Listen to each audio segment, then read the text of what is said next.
D media news, آپ کا media. بسم اللہ الرحمن الرحیم، نحمدہ ونصلی علی رسولہ الکریم۔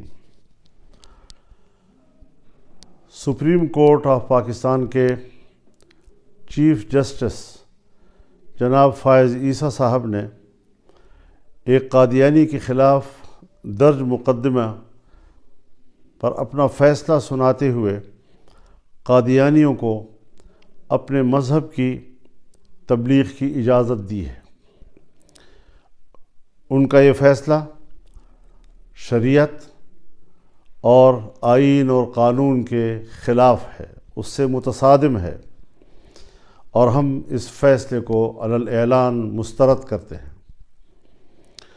یہ فیصلہ مغرب کی خواہشات کے تابع صادر کیا گیا ہے اور قرآن کریم کے جو حوالے اس میں پیش کیے گئے ہیں وہ غلط بھی ہیں، بددیانتی پر بھی مبنی ہیں، اور ان حوالوں کے جو معنی اور مفہوم تفاسیر میں متعین ہیں اور ان کا جو شان نزول ہے اس سے یہ حوالے کوئی مطابقت نہیں رکھتے ہیں۔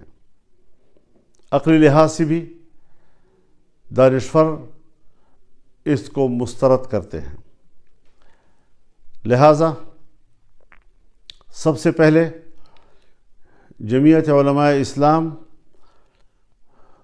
پورے ملک کے طول و عرض میں ائمہ و خطباء سے اپیل کرتی ہے کہ وہ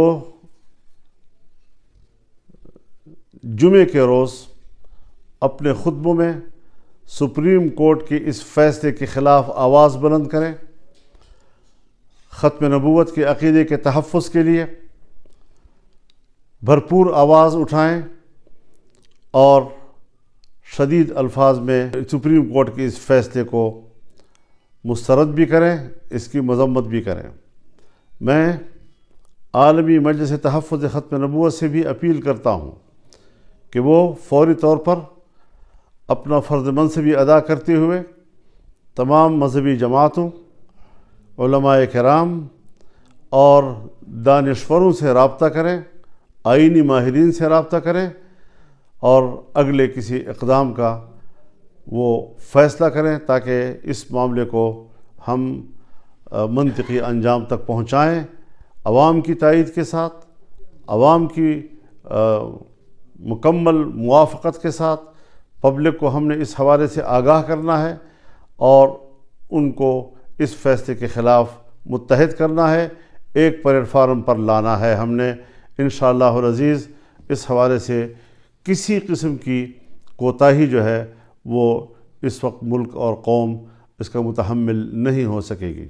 ہم اپنے آئینی اور قانونی وکلاء کو بھی رابطے میں لے رہے ہیں، وہ اس کے قانونی اور آئینی پہلوؤں کا جائزہ لے کر جب نظر ثانی کی درخواست دے گی تو جمعیت علماء اسلام اس مقدمے میں فریق بنے گی، اور ہم قانونی محاذ پر بھی، عدالتی محاذ پر بھی، عوامی محاذ پر بھی اور ہر محاذ پر اس فیصلے کو مسترد بھی کریں گے اور اس رجحان کا مقابلہ کریں گے۔ اس حوالے سے ہمیں آگے بڑھنا ہے۔ یہ پیغام ہے پورے ملک کے لیے، قوم کے لیے، اپنے کارکنوں کے لیے، دینی ذہن رکھنے والوں کے لیے کہ وہ ختم نبوت کے عقیدے کے تحفظ کے لیے میدان میں اتریں۔ وآخر دعوانا ان الحمدللہ رب العالمین۔ ڈی میڈیا نیوز چینل کو لائک کیجیے، سبسکرائب کیجیے اور بیل آئیکن کو آن کیجیے۔